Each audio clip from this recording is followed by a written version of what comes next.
जय राम जी की। हमारे यहाँ बहुत लंबे समय से इसी तरह हिंदुस्तान के एक बड़े हिस्से में लोग एक दूसरे का अभिवादन करते आए हैं, नमस्ते की जगह जय राम जी की बोलते आए हैं और राम के नाम का इस्तेमाल तो ज़िंदगी में रोज़ के कामकाज में सैकड़ों अलग अलग शक्लों में होता है। किसी के पैदा होने की खुशी से लेकर कि राम जी की कृपा हुई है, जो अंतिम यात्रा निकलती है उसमें राम नाम सत्य है। जिस फांसी को मैंने देखा था उसमें पंडित जिस कैदी को फांसी होने वाली थी उसको लगातार कह रहा था कि राम का नाम लो बैजू, राम का नाम लो। तो राम के नाम की महिमा अपार है। और मैं थोड़ा सा अपनी व्यक्तिगत बात भी बतलाना चाहूँगा कि मैंने बचपन से अपने पिता को राम की भक्ति करते, राम की पूजा करते देखा है और कॉपी पर बहुत बारीक अक्षरों में राम का पूरा दोहा लिखकर 10 लाख बार लिखकर उन्होंने डोंगरे जी महाराज की भागवत बुलवाई थी, जो कुछ 100 रुपये देकर भी आ सकती थी और इतना लिखने के बाद आ सकती थी। तो उन्होंने ये कठिन रास्ता छांटा था। बाद में जब वो गुजरे तो उनकी श्रद्धांजलि सभा में हमने जगजीत सिंह का गाया हुआ राम का एक गाना, जिसमें बस 2-3 शब्द ही चलते रहते हैं, उस गाने को ही बजाया था। तो ऐसा राम से मेरा थोड़ा सा वास्ता है। लेकिन कल रामनवमी के मौके पर, कल परसों जिस तरह से हैदराबाद में एक जुलूस निकला और वहाँ भाजपा के एक निलंबित विधायक हैं टी राजा सिंह, बहुत आक्रामक विधायक हैं, बहुत लोकप्रिय विधायक हैं। सड़कों पर उनका भाषण होता है तो चारों तरफ रास्ते बंद हो जाते हैं और सिर ही सिर दिखते हैं और धार्मिक उन्माद के नारे लगते रहते हैं। उन्होंने रामनवमी का जुलूस निकाला। अच्छी बात है, रामनवमी का जुलूस देश भर में जगह जगह निकला। इस बार कुछ अधिक तनाव हुआ। बंगाल में हिंसा हुई, गुजरात में हिंसा हुई, कई जगहों पर हिंसा भी हुई है। लेकिन हैदराबाद का जुलूस एक अलग किस्म से निकला। उस जुलूस की तस्वीरें, उसके वीडियो देखें तो उसमें नाथूराम गोडसे के बड़े बड़े पोस्टर लेकर लोग चल रहे थे। होर्डिंग जैसे बड़े बड़े पोस्टर सिर के ऊपर उठाकर वो जुलूस निकल रहा था। इसमें भी किसी को कोई दिक्कत नहीं होनी चाहिए अगर उनकी सोच वैसी है, क्योंकि नाथूराम में राम तो है ही, नाथू की अलग से कोई फ़ोटो नहीं हो सकती। राम की फ़ोटो निकाल ली, नाथूराम की जगह राम की फ़ोटो, राम की जगह नाथूराम की फ़ोटो।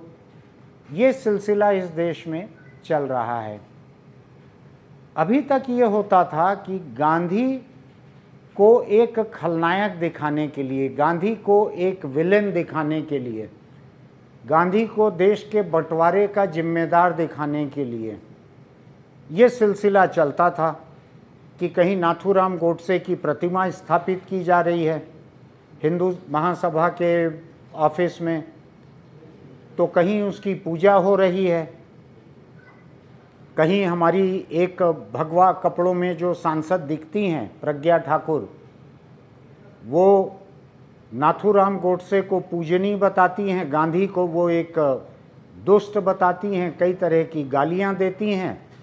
और प्रधानमंत्री नरेंद्र मोदी अपनी सांसद के बारे में इतना कहकर चुप रह जाते हैं कि मैं उसे कभी दिल से माफ़ नहीं कर सकूंगा। बस उसके बाद भी उनका बोलने का वो अंदाज जारी रहता है। तो अपन हैदराबाद पे लौटें, जहां रामनवमी का जुलूस जो है वो राम की तस्वीरों के साथ साथ और बड़ी बड़ी, राम से बहुत बड़ी बड़ी तस्वीरें नाथूराम की लेकर निकला। अभी तक नाथूराम को गांधी के मुकाबले अधिक बड़ा शहीद साबित करने की कोशिश हो रही थी।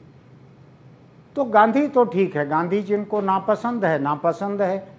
गांधी एक ताज़ा इतिहास हैं, दर्ज हैं पिछले 100 सालों में, उनका सारा काम सबके सामने है। तो आप उनको नापसंद करना चाहते हैं, नापसंद कर लीजिए।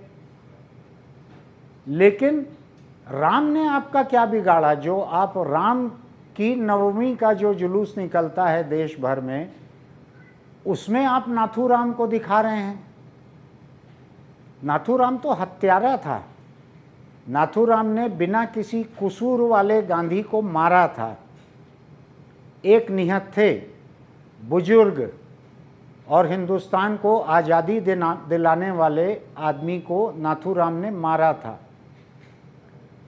उस नाथूराम की तस्वीरों को लेकर रामनवमी पर राम की जगह नाथूराम, क्या इससे किसी हिंदू की भावनाएं आहत नहीं हो रही कि आप राम के जुलूस में, राम के त्यौहार में एक हत्यारे को दिखा रहे हैं, एक हत्यारे का महिमा मंडन कर रहे हैं? इससे किसी की धार्मिक आस्था को चोट नहीं पहुंचती। 2 दिन से इसके वीडियो तैर रहे हैं, किसी ने नहीं कहा कि मेरी हिंदू धार्मिक भावनाओं को इससे ठेस पहुंची है। और तो और असम के मुख्यमंत्री, उन्होंने भी कोई एफआईआर नहीं करवाई। उन्होंने भी राम की जगह नाथूराम, इस पे एफआईआर नहीं करवाई। असम की पुलिस को भी नहीं भेजा ले जाने के लिए, क्योंकि उन्हीं की पार्टी का एमएलए है। वो निलंबित है, ये एक अलग बात है, क्योंकि उसने बात इतनी बड़ी कह दी थी, शायद इस्लाम और मोहम्मद पैगंबर के खिलाफ कुछ बातें कही थी। तो जाहिर है कि भाजपा को अपने इस पसंदीदा चहेते इस नायक को निलंबित करना पड़ा। लेकिन ये समझने की ज़रूरत है कि 2 दिन पहले का ये जुलूस तब निकल रहा था, ये एमएलए, भाजपा का निलंबित एमएलए इसको तब निकाल रहा था जब उसके 2 दिन पहले मुंबई में उसके खिलाफ हेट स्पीच का एक केस दर्ज हुआ है। वहाँ हिंदुओं के एक बड़े कार्यक्रम में यही एमएलए जाकर, जनवरी के आखिरी की बात है, वहाँ जाकर मुसलमानों के खिलाफ बहुत कुछ जहर उगल कर आया। और आज तो सरकार महाराष्ट्र में भाजपा की भागीदारी की है और शिवसेना से अलग हुए शिव सैनिक विधायकों की है। तो महाराष्ट्र की सरकार पूरी तरह से हिंदूवादी है। लेकिन सुप्रीम कोर्ट की फटकार देश की सरकारों को इतनी भयानक लगी है कि महाराष्ट्र की पुलिस को मजबूरी में केस दर्ज करना पड़ा। और टी राजा सिंह, जो कि टाइगर राजा सिंह भी कहा जाता है अपने इलाके में अपने तेवरों की वजह से, उसके खिलाफ अभी 27 तारीख को ही केस दर्ज हुआ है हेट स्पीच का। और उसके 2 दिन बाद उसने नाथूराम के पोस्टर के साथ ये राम की रैली निकाली। तो गांधीवादी तो क्या बुरा मानेंगे? गांधीवादियों के पास कुछ भी नहीं है, उनके हाथ गांधी की लाठी भी नहीं है, वो कुछ भी विरोध नहीं कर सकते। अभी कल ही मैं गांधी के पड़पोते तुषार गांधी का एक इंटरव्यू सुन रहा था, जिसमें उनसे पूछा गया कि केजरीवाल ने ये मांग की है कि नोटों के ऊपर से गांधी की तस्वीर हटा दी जाए और लक्ष्मी की फ़ोटो छापी जाए, उनका क्या कहना है? तो उन्होंने कहा बहुत अच्छी मांग है, मैं पूरी तरह से समर्थन करता हूँ। गांधी की फ़ोटो नोटों से निकाल देना चाहिए, हटा देना चाहिए, और सरकारी ऑफिसों से भी गांधी की फ़ोटो निकाल देना चाहिए, इसलिए कि जिस तरह के अनैतिक काम सरकारी ऑफिसों में होते हैं, जिस तरह के अनैतिक काम गांधी के फ़ोटो वाले नोटों से होते हैं, वहाँ से उनको हटा देना बेहतर है। अब एक सिलसिले को समझने की ज़रूरत है। अभी अधिक वक्त नहीं हुआ है, जम्मू कश्मीर के उपराज्यपाल या लेफ्टिनेंट गवर्नर मनोज सिन्हा ने एक कार्यक्रम में जाकर ये कहा कि गांधी के पास कानून की कोई डिग्री नहीं थी। ऐसे झूठ को स्थापित करने की एक कोशिश चल रही है कि मानो गांधी एक फर्जी डिग्री वाले थे। गांधी के पास कोई डिग्री नहीं थी। इस झूठ का एक मकसद भी हो सकता है। देश के कई बड़े लोगों की डिग्री को लेके एक लड़ाई झगड़ा चल रहा है कि क्या उनके पास सचमुच कोई डिग्री है तो दिखा दो। तो इस मांग को लेकर एक डिस्प्यूट चल रहा है। अब अगर जिनके पास डिग्री है नहीं है, जो दिखाना नहीं चाहते हैं, ऐसे लोगों की भीड़ में अगर गांधी को भी शामिल कर दिया जाए तो बाकी सभी जो हैं वो बहुत ही मासूम लगने लगेंगे कि जब राष्ट्रपिता के पास डिग्री नहीं थी और वो फर्जी वकालत कर रहे थे, हिंदुस्तान में भी कर रहे थे, साउथ अफ्रीका में भी कर रहे थे, तो बाकी लोगों के ऊपर क्या सवाल किया जाए। अब आज का मुद्दा जो है वो ये है कि गांधी के मुकाबले नाथूराम इस संघर्ष को बढ़ाकर अब राम के ऊपर नाथूराम लाया गया है। अगर अभी भी इस देश में राम के भक्तों की नींद नहीं खुलती है तो कब खुलेगी। मैं कुछ गिनाना चाहता हूं आपको कि ये टी राजा सिंह जो हैं, इनके बयान कैसे आते रहे हैं पिछले दिनों में। इन्होंने हैदराबाद, जहां से ये विधायक हैं, वहाँ के बारे में इन्होंने कहा कि हैदराबाद की ओल्ड सिटी मिनी पाकिस्तान में बदल गई है।